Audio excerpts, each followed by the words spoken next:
What's up everybody, this is the 2023 Toyota Corolla Cross Hybrid. And so for the hybrid version of the Corolla Cross here, you get 42 mpg combined, way better than any of the competition. None of the competition even offers hybrids really. So you have really the only hybrid in the subcompact SUV segment, and to get 42 mpg is awesome in this little package, and it still starts at just over $29,000 including destination, and it has 196 horsepower, so it has even more power than the regular Corolla Cross. So power upgrade, fuel economy upgrade, and also the looks I think are upgraded as well. So you can see this one is painted in this acetic blast color, which is very distinctive and unique, and you can also get two-tone combinations. So you'll see this one has the black roof, but also here for the Corolla Cross Hybrid, you get the sport trim. So with the other ones, it was regularly just an LE or an XLE. With this here, you have S, SE, and XSE. And so this is an XSE we're looking at here. And you'll see you have the sportier front bumper there. You even have this Smoke Toyota badge there in the front, which is a first here for Toyota, and really adds to the menacing look here up front of the Corolla Cross Hybrid. And so really nice how it has a unique bumper compared to what you get on a regular Corolla Cross. You also have unique wheels here coming down to the sides, and also, I mean, everything else is blacked out. All the badging is blacked out, everything aside from this one chrome strip that still remains here on the sides on the upper part of the windows there. But otherwise, you know, just really nice. You also have the all-wheel drive badge there on the lower part of the doors, because all Corolla Cross hybrids are all-wheel drive as standard. That's another thing that's great. Other Corolla Crosses, you got to pay extra for all-wheel drive. Out back, you also have a unique rear bumper there, and again, the black badging. And so overall, I think it really improves the looks and makes the Corolla Cross Hybrid just a little more exciting looking than the regular Corolla Cross for sure. And overall, just a really, you know, smartly packaged vehicle on the outside here and also on the inside. The interior of the Corolla Cross Hybrid is basically the same as the regular Corolla Cross, with a few little exceptions here. So since this is an XSE trim, you have this Softex and cloth combo here that's really cool. I like how it's a little bit sportier with the feeling, and really nice comfortable seats. You also do have a slightly different setup here for the gauge cluster, because it shows you the unique stuff here for the electric mode, and whenever you're in hybrid mode, it'll, you know, show you the energy flow, which is really cool. And so, you know, it's really nice that you have the partially digital display there, and then just the other little things there on the side. But a really nice gauge cluster, especially for this segment. And you also do have like this EV mode button down here and the drive mode selector. And now if you go for an SE or an XSE, you also get paddle shifters on the steering wheel. But then otherwise, it's pretty much the same. Now, the only other thing I will say is that here for the 2023 model year, the Corolla Cross hybrids, all of them in general, as well as the regular Corolla Cross, all get this 8-inch touchscreen as standard, and it now runs the new software that Toyota has here. So this has much better voice recognition, but also most importantly, wireless Apple CarPlay, wireless Android Auto as standard here with this screen. And so really well done, nice and easy to use, that screen and the new software. A really huge upgrade from the previous screen, which wasn't bad either, but now just really nice and very crisp and clean with the graphics. You also have this dual zone climate control, which is really great, again, in this segment of vehicle to have, and heated seats and all those other things. And otherwise, backseat space is still nice and spacious. They did such a good job here with the Corolla Cross Hybrid of really right sizing it, making it really perfectly sized. So I'm 5'9". I have plenty of room behind myself here with a seating position up front here where I normally have it, and plenty of headroom, tons and tons of headroom. And so just a really impressive amount of space here. Cargo space is also very impressive still here in the Corolla Cross. Still, you know, ton of space, very wide, very deep, very, you know, high, just really well done there, even with the one alcove being taken up by that JBL speaker there. And here in the XSE, you even have the power close hatch as well, which is really great to have too. But let's start up and go for a drive. The Corolla Cross Hybrid here just has this nice, the newer Toyota key here. This one has a little leather pouch, which makes it a little bit nicer, but just a plastic key underneath there, just a few buttons, but a really nice key. And of course, it is actually keyless access, keyless entry, and push button start here in the Corolla Cross Hybrids for all of them. So just leave the key in your pocket, hit the power button here, it turns right on. All right, so setting off here in the 2023 Corolla Cross Hybrid.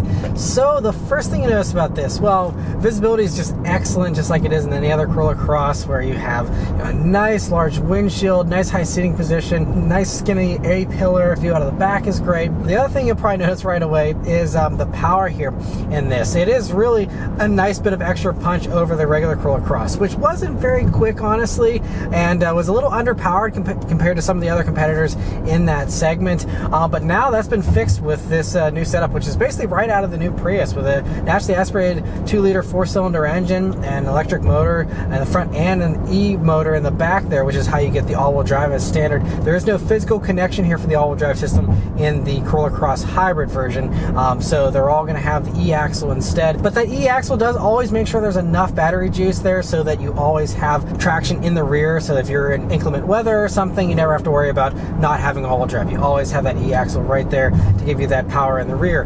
But otherwise, you got a 2-liter naturally aspirated 4-cylinder that on its own does about 150 horsepower, and then you have that electric motor to give you that extra bit of punch there to go up to the 196 horsepower total here of these. It just means that, in daily driving circumstances, you just have more punch. It's more responsive. The eCVT also is set up a little differently than the regular CVT in the Corolla Cross. The regular Corolla Cross has one of the really cool CVTs, in my opinion, where it had a real first gear and then it went to the variable thing after that.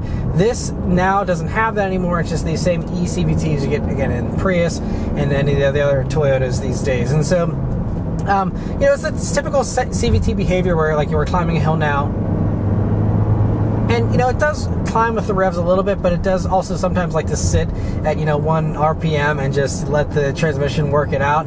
So it does do some of that still, but overall it's still really nice to drive, and just have that extra power is really nice. So now with 196 horsepower, it's basically the top of its class, unless you're going to go up to the Mazda CX-30 Turbo, which gets much less fuel economy, but with that, you do have 250 horsepower and like 320 pound-feet of torque. So that is still definitely the hot rod of the group, but this is the MPG king of the group, having, like I said, 42 MPG combined, 45 in the city, and I believe it's 38 on the highway. So really, fantastic and untouchable fuel economy that no one else can match in this segment. Other things here though, so now we're coming up to a red light here, using the brakes, and it's honestly, it feels pretty good. So I felt a little bit of like a pulsing slightly under my foot there whenever I was going on the brakes, but it's pretty consistent with the braking power, even though it's doing regen braking, to try and maximize your fuel efficiency there. And the hybrid version of the Corolla Cross is also a little more dynamic. They say it has a sport tuned suspension,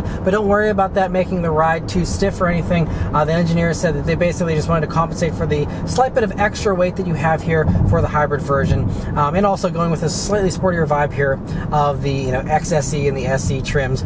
But it still is, I'd say, just as comfortable, even though you're on these 18-inch wheels here on this one. Still just as comfortable as a regular Corolla Cross, and so really well done there. The weight isn't actually that high though. Still, you're only at about 3,400 pounds for the curb weight for these, give or take a dozen or so pounds depending on the trim and stuff. But nice and light still, so no complaints as far as that goes either. It feels really agile still, and I always really like the Corolla Cross in general, how they just have a pretty small feeling to them, but they just feel very approachable and just like kind of what you want out of a subcompact crossover. It doesn't feel cramped, but it doesn't feel too big either. It's just really this like sweet spot, I think, as far as the sizing and the packaging of this vehicle, giving you lots of headroom, lots of space on the inside, and still giving you something that isn't super big or super small. So I just think they did a really good job with the styling, and as far as just how they set this thing up from the beginning, and so you have all those same benefits here for this. And so other things though, as far as suspension stuff goes, we don't really have too many opportunities to do any kind of sporty driving here with this current drive loop that I'm on. But what I can say is it still has a double wishbone independent rear suspension, and it still has 225 wide tires, and these 18-inch wheels will certainly help you with the handling a little bit as well compared to the 17s. You're going to get on a base trim whenever you're doing this kind of stuff like I'm doing now, where I'm coming up to a bunch of red lights, sitting in traffic, sitting behind slow cars, things like that. That's where you're going to really maximize that fuel economy, and where you'll be able to do a decent amount of electric driving. So I got about halfway into the gas there before it started needing to kick on the gas engine. It's not super strong, as far as there is an EV mode, but you can't really drive in fully electric mode like you can with like a Prime from Toyota, the RAV4 Prime or the Prius Prime now. This is still, just going to do the basic kind of extended stop-start kind of rolling stuff and some very mild acceleration stuff in that electric mode. But it really adds up, and at the end of the day, you're going to get a vehicle that, again, gets 42 MPG combined, and that's going to be very very solid performance as far as the fuel economy goes, even if the gas engine is working, because it is such an efficient gas engine as well. So that really helps us to, again, just bottom line, be super efficient, but still have, you know, way more power than most other hybrids, you know, even outside of this segment, since there isn't anything else in this segment. But, you know, as far as other hybrid vehicles, you know, it still is a really solid amount of power. And if you do actually want to do a 0 to 60 time in one of these, it's an 8 second 0 to 60, so a nice improvement over the Corolla Cross as well. And so, yeah, it just feels really good. But we actually don't have anyone behind us here, so we will just do one acceleration here and just see how it does. We are going downhill, so we're at an advantage here, but here we go. So electric motor gives you a nice little jolt there to start off with, and then it gets up and moves really well. And honestly, the engine isn't too noisy either. I gotta say that in general, the Corolla Cross, I feel like there was a little more road noise potentially in the regular version. For some reason in this, it just seems maybe it's the battery pack or what it is, but I just feel like this feels a little quieter, a little more refined even than the regular Corolla Cross. It just feels great. And also you have, you know, even a lower center of gravity here with the battery pack, and it's not like it's a big battery, but you know, that plus the E-axle, all that stuff lowers the overall center of gravity a little bit.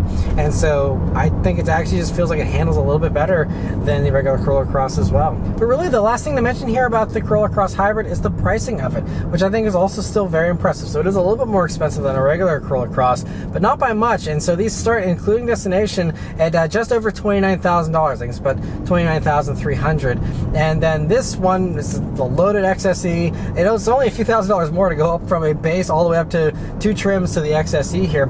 So this one, as tested, is like $32,400, including destination. And so still, I mean, it'll come down to, I guess, how much of the low-speed driving you do where that hybrid system really comes in handy, or how badly you want the extra power or the cooler looks or whatever, as far as whether this is worth it over a regular Corolla Cross for you, and, you know, whether it'll be, you know, a money saver as far as that goes, you know, with the fuel economy and everything, because you do have still pretty good fuel economy for the segment with the regular Corolla Cross, but this is certainly, you know, like I said, 12 mpg better. But I mean, I think that price point is still very impressive, and it's hard to really complain, because again, there is nothing that competes with this if you want a hybrid subcompact crossover.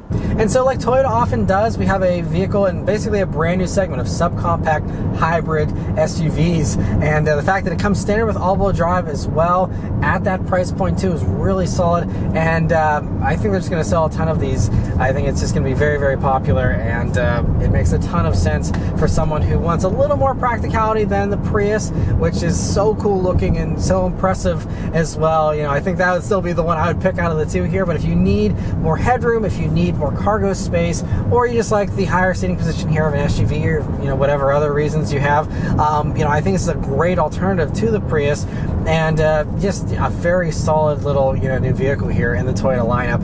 And yeah, I really like it a lot. But anyway, that's all of my thoughts here on the Corolla Cross Hybrid. Let me know your thoughts on it in the comments below.